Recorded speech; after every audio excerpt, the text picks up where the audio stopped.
to all the viewers. This is the part 3rd of our chapter Principles of Management. ये conclusion है उस previous part का। Previous part में हमने देखा था कि फ्यूल के प्रिंसिपल को देखा था, जिसमें कि हमारे लगभग 7 हो गए थे। तो आज हम 8वें से शुरू करेंगे from the 8th principle which is, तो नंबर 8 आपका हो जाएगा number 8th principle which is centralization. जिसको पुराना दिक्कत हो वो पीछे से वीडियो देख लेगा, देख के फिर उसमें से आप कैरी कर सकते हैं बाकी के साथ। हम लोग आगे के साथ देखेंगे आज। तो सेंट्रलाइजेशन एंड डिसेंट्रलाइजेशन ये हमारा 8वां प्रिंसिपल है फ्यूल ने जो दिया था। अब अकॉर्डिंग टू दिस प्रिंसिपल इन्होंने बताया 2 चीज़ें होती हैं। पहली बात तो सेंट्रलाइजेशन क्या होता है, तो सेंट्रलाइजेशन का मतलब होता है कंसंट्रेशन ऑफ अथॉरिटी। मैं एक एक लाइन में बता देता हूँ इजी वे में ताकि आपको समझ में आ जाए। अथॉरिटी इन फ्यू हैंड्स, यानी सिंपल सा बात तो हो गया। सेंट्रलाइजेशन का मतलब हो गया कि concentration of authority in few hands, यानी पूरी की पूरी जो अथॉरिटी है, पूरा का पूरा जो पावर है वो कुछ लोगों के हाथ में जब रहता है तो उसको हम लोग बोलते हैं सेंट्रलाइजेशन। वही डिसेंट्रलाइजेशन क्या होता है, तो डिसेंट्रलाइजेशन का मतलब होता है कि इवनली डिस्ट्रीब्यूशन ऑफ, इवनली मतलब लगभग सबको, distribution of power, evenly distribution of power at every level. यानी ये हमारा 2 चीज़ हो गई। पहली बात तो सेंट्रलाइजेशन का मतलब होता है कंसंट्रेशन, पावर को कंसंट्रेट करें फ्यू हैंड्स में, और डिसेंट्रलाइजेशन का मतलब होता है कि distribution of power at every level. Every level मतलब जितना लेवल हमारा बना है उस सारे लेवल पर जो हम पावर का डिस्ट्रीब्यूशन करते हैं तो वो हमारा हो जाता है डिसेंट्रलाइजेशन। तो बस इतना ही याद रखना है, यहाँ पे फ्यू हैंड्स में पावर रहेगा, यहाँ डिस्ट्रीब्यूशन एट एवरी लेवल पे रहेगा। बस यही मेन हमारा मुद्दा ही है। अब फ्यूल ने जो बात कही, उन्होंने ये कहा किसी भी ऑर्गेनाइजेशन में सेंट्रलाइजेशन जरूरी है कि डिसेंट्रलाइजेशन। तो आप इस पर सोच के बताइएगा। वैसे फ्यूल के हिसाब से फ्यूल ने बोला कि हमको दोनों को प्लस करके चलना है।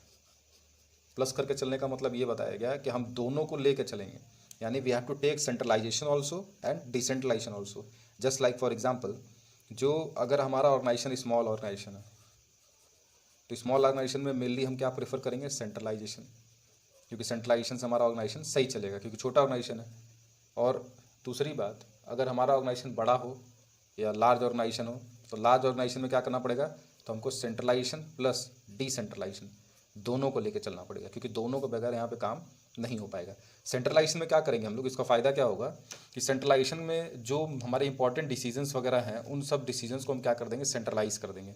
और जो बाकी के बचे हैं, जैसे इसके फ़ायदे हो जाएंगे, जो इंपॉर्टेंट डिसीजंस हैं, जितने भी इंपॉर्टेंट डिसीजंस हैं सबको हम क्या कर देंगे, सेंट्रलाइज, यानी सी कर देंगे, सेंट्रलाइज। और बाकी के जो डिसीजंस हैं, जो रूटीन वर्क हैं, जो भी रूटीन वर्क होंगे उनको हम डिसेंट्रलाइज कर देंगे, ताकि उसका डिसीजन कोई भी ले सकता है इजीली। उसके लिए कोई खास अलग से पैनल बनाना या किसी एक पर्टिकुलर चीज़ को फॉलो करने की जरूरत नहीं है। तो इंपॉर्टेंट डिसीजन को सेंट्रलाइज करेंगे और रूटीन वर्क को डिसेंट्रलाइज करेंगे। तो सेंट्रलाइजेशन डिसेंट्रलाइजेशन में क्या करना है, दोनों को साथ में लेकर चलना है। जो इंपॉर्टेंट डिसीजंस होंगे उनको सेंट्रलाइज करके चलना है, बाकी नॉर्मल डिसीजंस को डिसेंट्रलाइज करके चलना है। बस यही फ्यूल का जो है मेन मोटो उनका यही था। उसके बाद नेक्स्ट हम देखते हैं, दूसरा हमारा है 9th नंबर जो है वो हमारा इस क्रम में जो आगे 9th नंबर पे वो है हमारा scalar chain, principle of scalar chain. अब स्केलर चेन जो फ्यूल ने बताया था ये काफ़ी इंपॉर्टेंट प्रिंसिपल रहा है। अब इसमें क्या बोला गया वो देख लेते हैं हम। स्केलर चेन प्रिंसिपल में फ्यूल ने बोला कि एक लाइन ऑफ अथॉरिटी होना ज़रूरी है। क्या बोला गया कि एक line of authority, line of authority बोल सकते हैं या फिर चेन बोल सकते हैं, चेन ऑफ सुपरवाइज़र। जितने भी सुपरवाइजर्स हैं सबका चेन होना बहुत ज़रूरी है। तो इन्होंने इसको बेहतर समझाने के लिए एक कड़ी में इसको बनाया था जो कि ए शेप का था। इन्होंने बोला कि हमारा जो ऑर्गेनाइजेशन में जो हमारा ट्रेवल करना चाहिए ये, अब यहाँ पे टॉप मोस्ट हमने लिख दिया सपोज ए, यहाँ से हो गया बी सी डी, इधर हो गया ई एफ जी। अब क्या है, अब हमारे पास क्या वो होगा कि अगर किसी भी ऑर्गेनाइजेशन में, अब सपोज दैट ये जो सी बंदा है he has some work with G. अब इसको जी से कुछ काम है, इसको जी से क्या है काम है, तब इस काम को कैसे करेगा ये? तो ये जाएगा, पहले इसको जाना पड़ेगा, सी को जाना पड़ेगा किसके पास, बी के पास, अपने अपने जस्ट सुपीरियर के पास, फिर बी टू जाएगा ए, फिर ए टू जाएगा जी, तब जाके पहुंचेगा जी के पास। यानी सी को अगर जी से काम होगा तो ये पहले इस सीक्वेंस को फॉलो करता चला जाएगा, उसके बाद ही यहाँ पे आएगा। यानी यहाँ से ये इनसे बात करेगा अपने जस्ट सुपीरियर, ये अपने जस्ट सुपीरियर से बात करेंगे, फिर ये यहाँ तक बात पहुँचेगी। तो एक प्रॉपर चेन होना चाहिए सुपरवाइजर्स का, और उसी के तहत हमारा जो भी वर्क होगा वो फॉलो होना चाहिए। तो इसमें फ़ायदा क्या हो जाएगा कि पहली बात तो हम रिपोर्ट करेंगे किसको, हम रिपोर्ट करेंगे अपने इमीडिएट, जो भी हमारा इमीडिएट सुपरवाइज़र होगा उसको रिपोर्ट करेंगे, सुपरवाइज़र या बॉस जो भी होगा उसको रिपोर्ट करेंगे, उसके बेसिस पे फिर हम आगे काम करेंगे। तो इससे क्या होगा, इससे अपनी एफिशिएंसी मेंटेन रहेगी और सबको अपना काम करने का मौका मिल जाएगा। ऐसा नहीं है कि भाई कोई जो है अपना काम नहीं कर पाएगा या किसी के ऊपर कोई तनाव, ऐसा नहीं रहेगा। तो सबको अपना टाइम मिल जाएगा, यानी वर्कर्स जो रहेंगे कन्फ्यूजन वगैरह, लेस कन्फ्यूजन, क्योंकि उनको पता है कैसे अथॉरिटी फ्लो फॉलो करना है, और इससे आपका डिसिप्लिन भी मेंटेन रहेगा ऑर्गेनाइजेशन में। ठीक, तो ये कुछ चीज़ें हो गई हमारी स्केलर चेन को लेके कि स्केलर चेन में क्या होता है कि लाइन ऑफ अथॉरिटी हमको फॉलो करना पड़ता है, चेन ऑफ सुपरवाइजर्स होता है ऐसे। अब इसी स्केलर चेन में इन्होंने बताया कि एक तरीका और है, अगर कभी कदार अगर हमको कोई इमरजेंसी पड़ती है, इन केस ऑफ इमरजेंसी या इम्पॉर्टेंट कोई काम हो इम्पॉर्टेंट के लिए, तो इम्पॉर्टेंट के लिए उन्होंने बताया, एक चीज़ बताया उन्होंने, gang plank, PLANK। Gang plank एक ऐसा शॉर्ट रूट होता है, जैसे ये अगर ई को सीधा डी से काम हो, जो कि दोनों जो है सेम लेवल पे वर्क कर रहे हैं, ई और डी दोनों सेम लेवल पे वर्क कर रहे हैं, तो अगर ई को डी से काम हो तो वैसे केस में क्या हो जाएगा, ई डायरेक्टली डी से बात कर सकता है with the help of gang plank. इन्होंने एक मतलब शॉर्टकट रखा हुआ था ताकि कभी भी अगर ऐसा सिचुएशन आ जाए जहाँ पे हमको इमीडिएट या तुरंत तुरंत बात करना, वैसे केसेस में हम बात आसानी से कर पाएँ through this gang plank route. ठीक, लेकिन इसमें भी एक चीज़ बताई गई कि ई जो है ये बी से बात नहीं कर सकता, ई अपने सेम लेवल वालों से ही बात कर सकता है, अपने अपर लेवल से बात नहीं कर सकता डायरेक्टली, चाहे कुछ भी हो। वैसे बात करने के लिए इसको फॉलो करना ही पड़ेगा, अपने सामने वालों से ये बात कर सकते हैं। ये हो सकता है एफ से बोल दे, एफ अपने इससे बात कर ले, या एफ जो है जी से बोल दे, जी अपने बी से बात कर सकता है इमीडिएट में, कोई डायगनली कुछ नहीं बात कर सकता। ठीक, तो ये हो गया अपना दूसरा scalar chain. Now moving to the 9th हो गया, अब हम आगे बढ़ते हैं 10th की तरफ।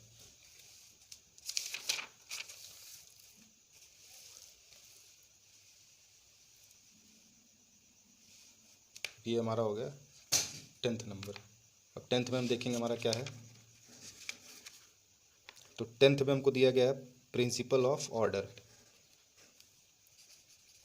प्रिंसिपल ऑफ ऑर्डर, अब प्रिंसिपल ऑफ ऑर्डर का मतलब होता है कि कोई भी काम जो भी हमारा, इसका मतलब ये नहीं कि कमांड देने वाला, ये कमांड से ना समझा जाए, ऑर्डर मतलब वो वाला कमांड वाला हिसाब किताब नहीं है ये।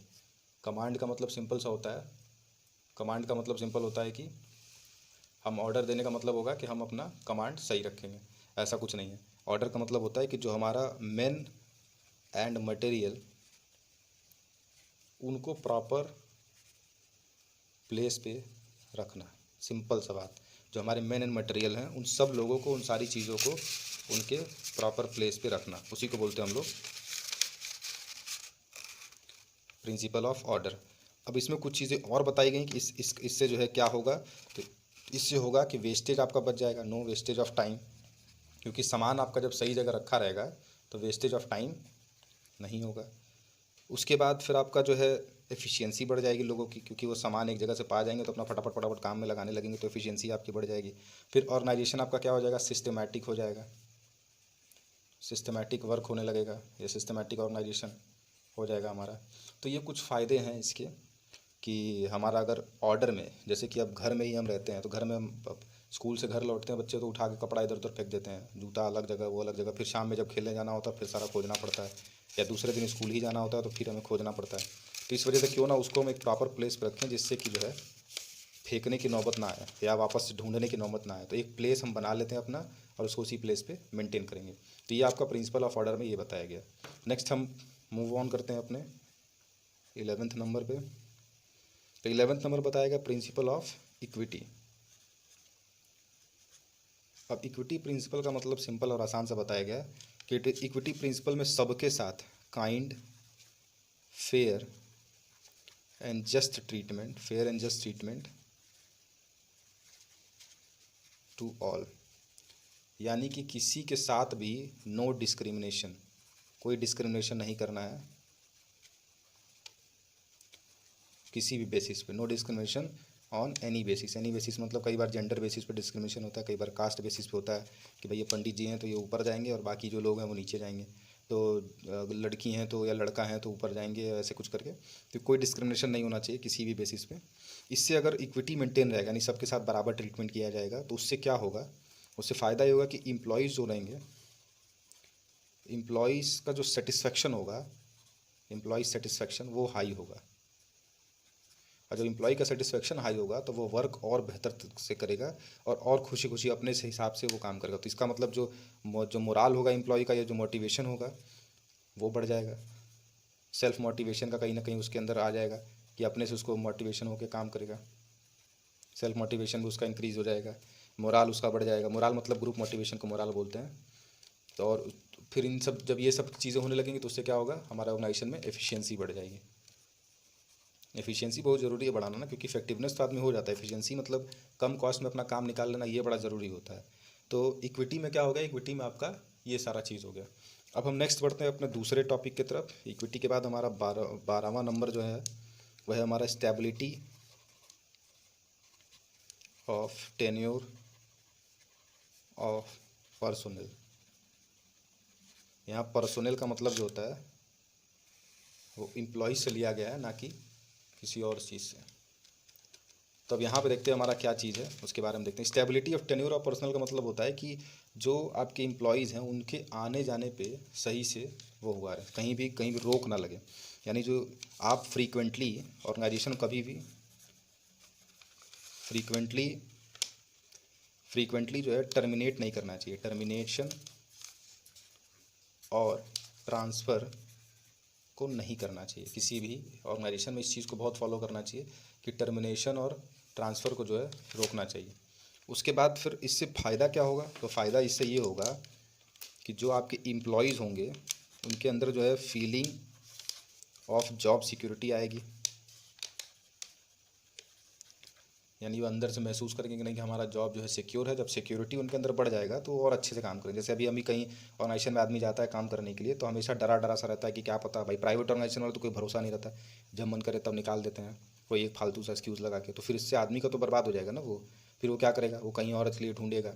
इससे दोनों को नुकसान होता है, आदमी का तो नुकसान हुआ ही हुआ प्लस ऑर्गेनाइजेशन का भी, क्योंकि ऑर्गेनाइजेशन जब अपने या किसी एम्प्लॉय को अपॉइंट करता है then he has to give him training and development. अब ट्रेनिंग एंड डेवलपमेंट वगैरह जो देगा वो सब बर्बाद चला जाएगा। अभी हम दिए उसको, ट्रेन किए 6 महीना या महीना दिन उसको ट्रेन किया, अपना काम समझाया, उसके बाद फिर पता चला थोड़ी सी गलती हुई तो हम उसको नज़रअंदाज ना करके या उसको सुधारने की कोशिश ना करके तुरंत उसको टर्मिनेट या ट्रांसफ़र कर दिए। तो नुकसान किसका हुआ ज़्यादा, उसका तो कम हुआ क्योंकि वो हमारे यहाँ से एक्सपीरियंस भी लेके गया, कहीं और जाके काम करेगा तो बेहतर काम करेगा। लेकिन हमारा क्या होगा, हमारा ज़्यादा नुकसान हो जाएगा। तो इसलिए इस पर टर्मिनेशन और ट्रांसफ़र पे थोड़ा सा रोक लगाना है। तो इससे क्या होगा कि उनको जॉब सिक्योरिटी की जब फीलिंग आएंगी तो और अच्छा काम करेंगे, वेस्टेज वगैरह नहीं होगा। क्योंकि भाई बार बार एम्प्लॉयज़ को अपॉइंट करिए, बार बार उनको ट्रेनिंग दीजिए, तो इससे वेस्टेज ऑफ टाइम होगा और साथ ही साथ रिसोर्सेज का भी वेस्टेज होगा, बेफालतू का हमारा पैसा समय सब बर्बाद होगा उनको ट्रेनिंग देने में। एक ही एम्प्लॉय को ट्रेन करके उसको रोकने की कोशिश करिए। इन्होंने बोला वही ना कि स्टेबिलिटी मेंटेन रखिए, कि बार बार लोग आए जाए ना। फिर इससे जो टर्नओवर होगा, जो क्या बोलते हैं, लेबर टर्नओवर जो होता है,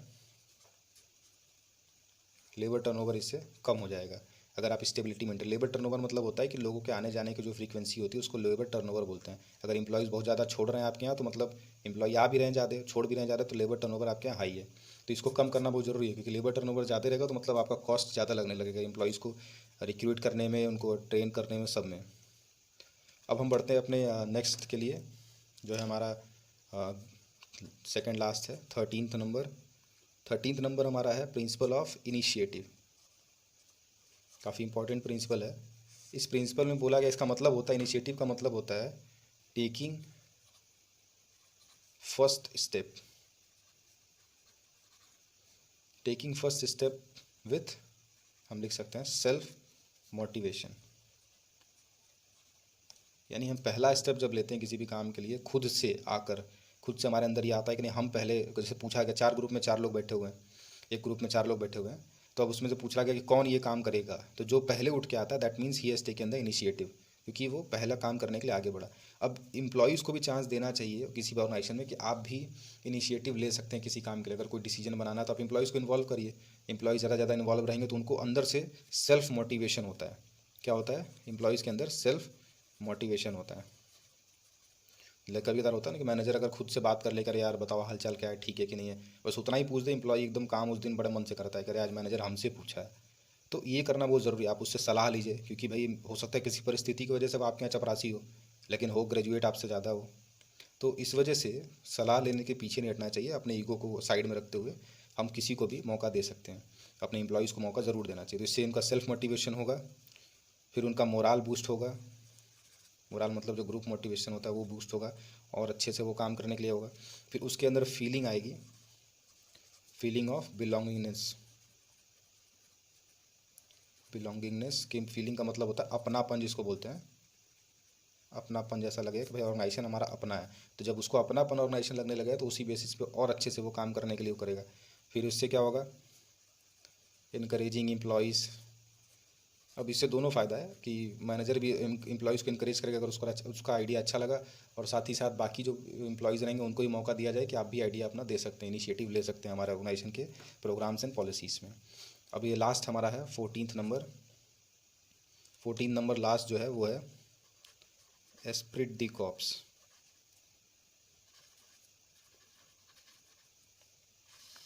अब एस्प्रिट दी कॉर्प्स को हिंदी में कई बार बोला जाता है एकता में बल के नाम से इसको जाना जाता है। तो इसको हम लोग बोलते हैं team spirit. Team spirit, unity, ऐसा। जैसे कहानी सुनाई जाती थी कि एक बार जो है एक जाल बिछा रहा था, उसमें कबूतर को फंसाने के लिए, उसमें कई सारे कबूतर आके फंस जाते हैं। तो उसमें से जो कबूतर में से एक हेड रहता है वो क्या करता है, वो सबको बोलता है कि ऐसा है कि सब लोग उड़ने का, उस जाल से निकलने का कोशिश करते हैं लेकिन कोई निकल नहीं पाता है।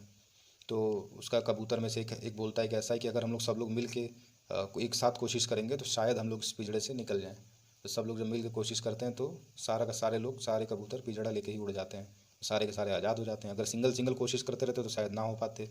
यही इनको समझाया जाएगा, एम्प्लॉयज़ को आप अपने यही समझाएंगे कि हम लोग टीम स्पिरिट से अगर काम करेंगे तो हम ज़्यादा सक्सेसफुल हो सकते हैं बाकी ऑर्गेनाइजेशंस के अलावा। तो जो मैनेजर होगा, मैनेजर को क्या करना चाहिए? मैनेजर के जो आई वाली फीलिंग होती है एम्प्लॉयज़ के अंदर, उस आई वाली फीलिंग्स को रिप्लेस करना चाहिए, रिप्लेस विथ वी हमेशा। कि उनको एम्प्लॉयज़ के अंदर में ये फील आए कि आई एम, कि मैं नहीं, हम हैं, यानी ये हमारा ऑर्गेनाइजेशन है, ये हम लोग मिल के काम करते हैं। ऐसी फीलिंग जब एम्प्लॉयज़ के अंदर आ जाएगा, यानी बिलोंगिंगनेस जब उसके अंदर आ जाएगा, अपनापन आ जाएगा ऑर्गेनाइजेशन को लेके आपके, बहुत अच्छा वो काम करेगा। उससे और फ़ायदा क्या होगा कि उससे डेवलप होगा टीम स्पिरिट। टीम स्पिरिट का हो जाएगा, फिर उनका जो है अचीवमेंट ऑफ ग्रुप गोल्स, जो उनके ग्रुप का गोल होगा वो पूरा हो जाएगा, क्योंकि जब सब लोग अच्छे से काम करेंगे तो उनके ग्रुप का गोल भी पूरा होने लगेगा। फिर है, इसको कई सारे मूवीज़ में भी इसको दिखाया गया है। जैसे एक हॉकी वाली मूवी बनी थी। वैसे जनरली जितने भी आप गेम्स वगैरह जो करते हैं हम लोग, जो टीम गेम्स होते हैं, उन सारे गेम्स में स्पिरिट डी कॉर्प्स का बहुत यूज़ होता है। जैसे अब फुटबॉल, बास्केटबॉल हो गया, फिर क्रिकेट हो गया, फिर आपका हॉकी हो गया, जहाँ पे सब प्लेयर्स की ज़रूरत अपने अपने जगह होती। किसी एक प्लेयर की वजह से आप जीत नहीं सकते। जब तक सारे प्लेयर मिलकर कोशिश ना करें तब तक हम जीत नहीं सकते। तो यहाँ पे आपका जो है हम लोग कवर कर लिए 14 के 14th प्रिंसिपल हम लोग कवर कर लिए। अब हम नेक्स्ट टॉपिक में देखेंगे साइंटिफिक मैनेजमेंट, साइंटिफिक जो प्रिंसिपल्स हैं उनके बारे में जो टेलर ने दिए हैं। तो हमारा नेक्स्ट टॉपिक रहेगा। Thank you for watching this.